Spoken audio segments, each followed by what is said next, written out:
Welcome to Cinemophile, where we bring you the best in independent, documentary, and foreign films, and we talk to the people who made them.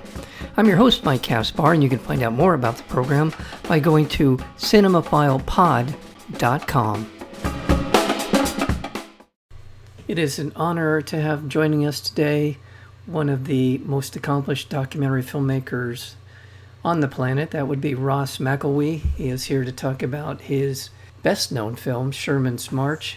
It was his story, armed with a 16mm camera and a grant to make a documentary film about the lingering aftermath of General William Tecumseh Sherman's infamous and enormously destructive March to the Sea in the waning days of America's Civil War. Ross got sidetracked along the way after his girlfriend breaks up with him. He shifts his attention from the historical to the personal, to the battlefield of modern love, and embarks on a sociological chronicle that documents the courting rites and rituals of the New South. He's here to talk about that, as well as a more recent film that he made called Remake. He turns his lenses on the passage of time and the uneasy space between documenting life and understanding it. Remake traces McElwee's relationship with his son Adrian and the fragile bond the camera created between them while Adrian was alive. Joining us today to talk about Remake, as well as one of the most decorated and revered documentary films in American cinematic history, and that would be Sherman's March. We're celebrating the 4K restoration of Sherman's March, as well as this very touching and moving film, Remake. Just two remarkable films. We're joined today by the director of both of them, Ross McElwee. Thank you, Ross, for being here. Well, thank you very much for having me. While both of these films are about relationships that you have had with important people in your life, intentional or not, are these two films in conversation with one another? That's an interesting question. I think only insofar as looking at Sherman's March again for the first time in a long time, as it's been restored and then as it's begun to make the rounds of film festivals. It does make me think of how things have changed since I shot Sherman's March, and I mean changed in many, many ways. Changed in terms of how I think about filming, and certainly changed in terms of how the public thinks about filming or being filmed. And then finally, I think just at this point in history, the pervasive political polemicized condition of our society, that was not a factor in filming Sherman's March. Other things were factors that were outside of the control of my life, but not that particular political situation. Red states, blue states, at each other's throats. The films don't directly deal with any of this, but it makes me think about how different the United States has become and its effect upon the world. So that's certainly one thing I think about watching, and in that way, the two films, as you say, do have a conversation between themselves. Primarily an internal conversation, because it's not really readily available to other people to think like that about the movies. But to me, I do think about them that way. Another more direct way of answering your question might be how things have changed for a filmmaker trying to go into the world and film in an unscripted way. In other words, not doing pre-interviews, not directing people you're filming, simply responding to what they're doing, and then somehow creating a film out of that.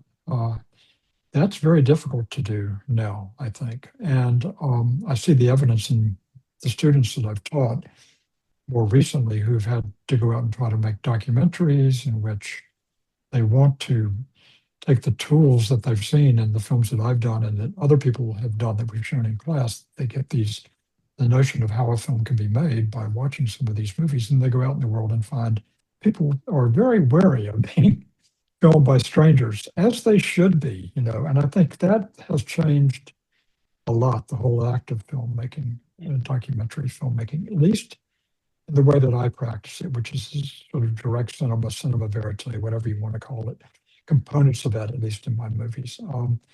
That people are very wary about that now. And I think with good reason. We now have things that didn't exist when I shot Sherman's March. There's the internet, there's social media, and the kind of pervasive desire or pervasive doubt now that's becoming more and more prevalent of is what I'm watching really real?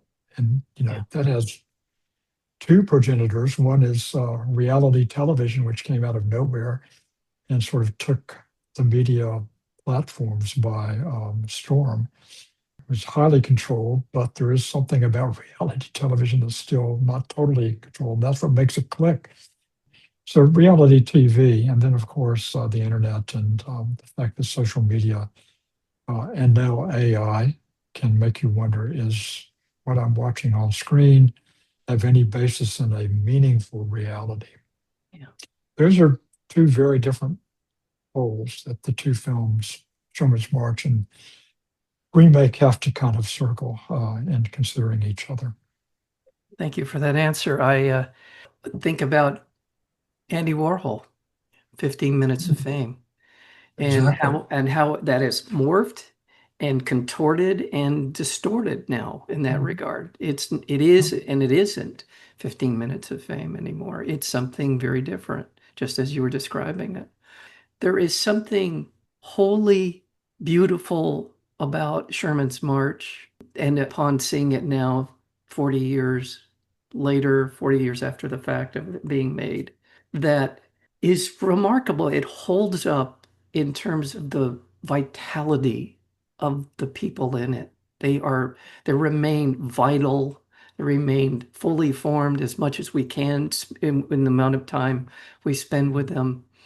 And I was so struck this time watching it, how unguarded, and this has to do with you, I think, a lot to do with you and your filmmaking, you as a person, how unguarded these women were with you, and how, and it's really striking to me to see this level. And you were describing some version of people being guarded, but these are vibrant, intelligent, women who want what they want out of life. They seem determined to do so.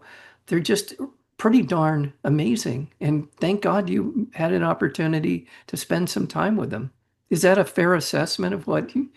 It's a lovely assessment. I'm glad that that's the way it strikes you. And I think, one reason why the women were so willing to let me film them in the way that I did and to be as open as they were about their lives had to do with they felt somewhat sorry for me as this poor guy wandering around the South alone with his 16 millimeter.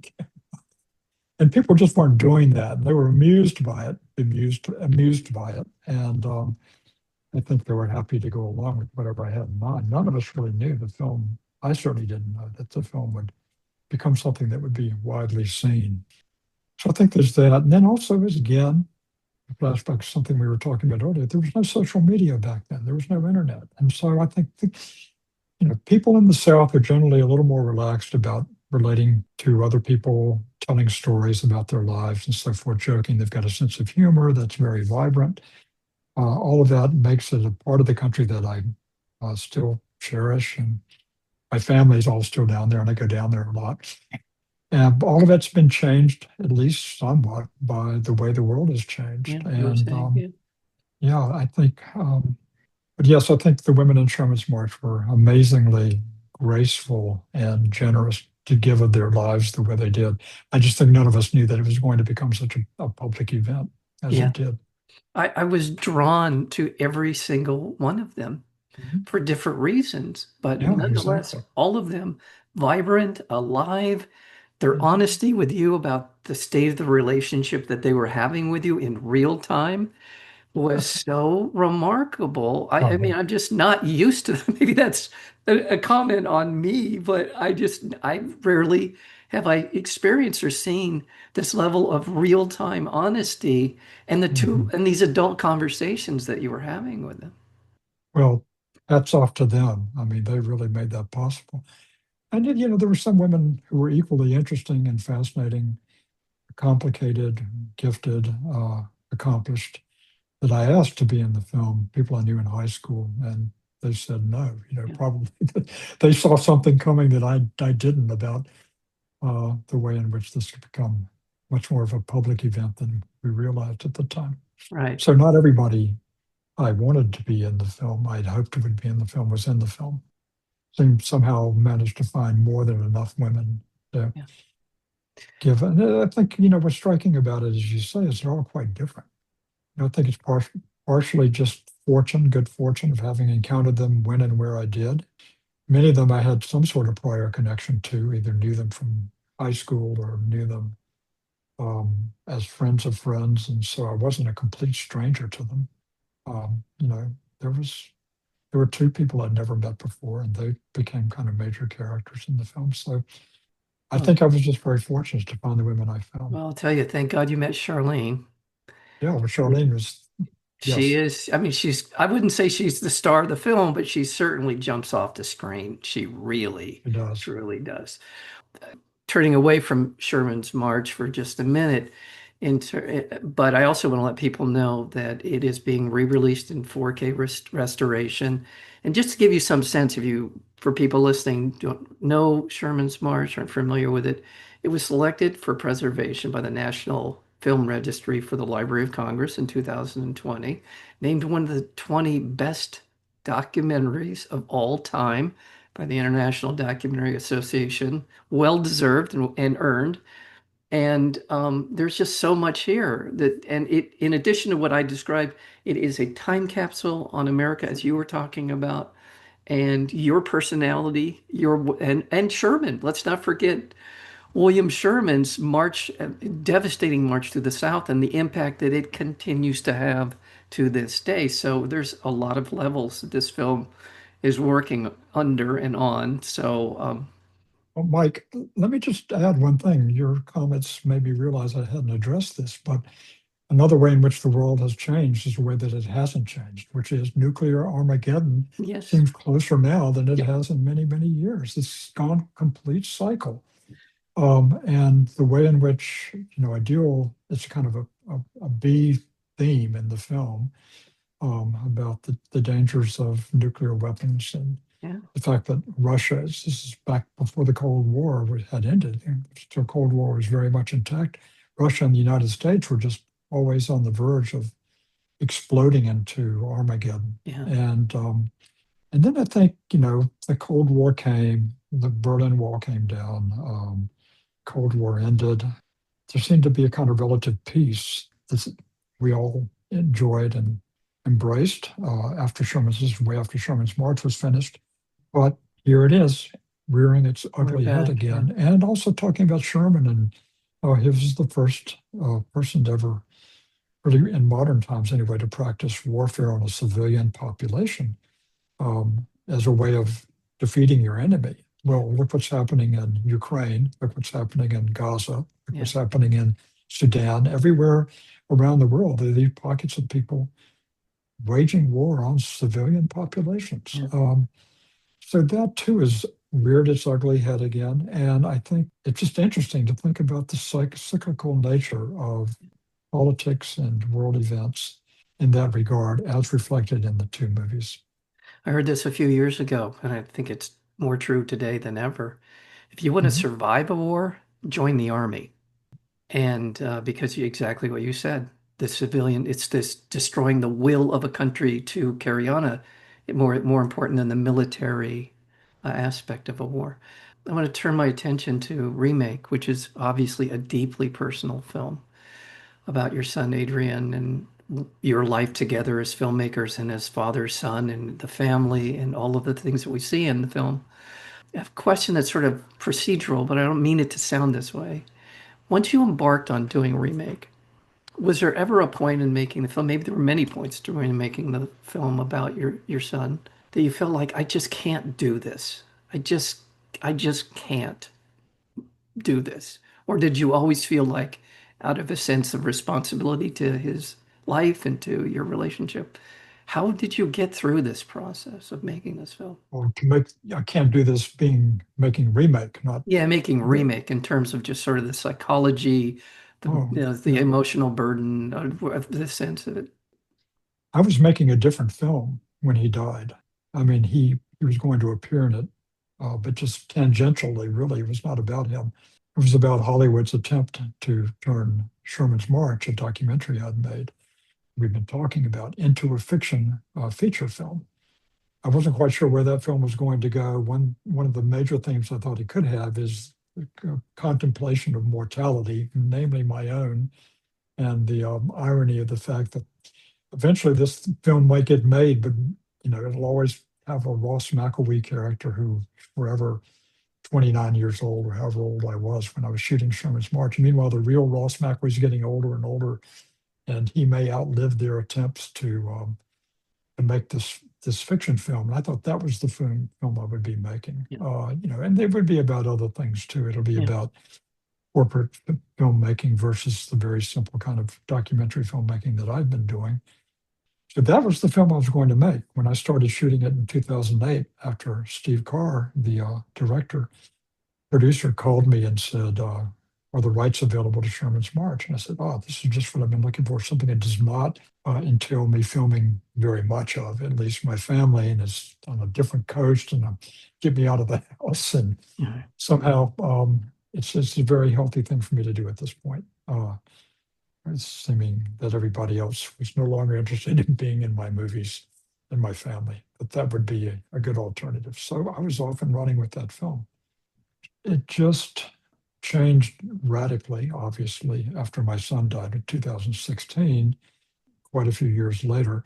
Oh, well, there was a whole inter period in between when nothing was happening with the Hollywood remake, and I kept filming what I could, but there wasn't much to film. And finally, I just decided I had to start something else just in case, and I have two projects go simultaneously.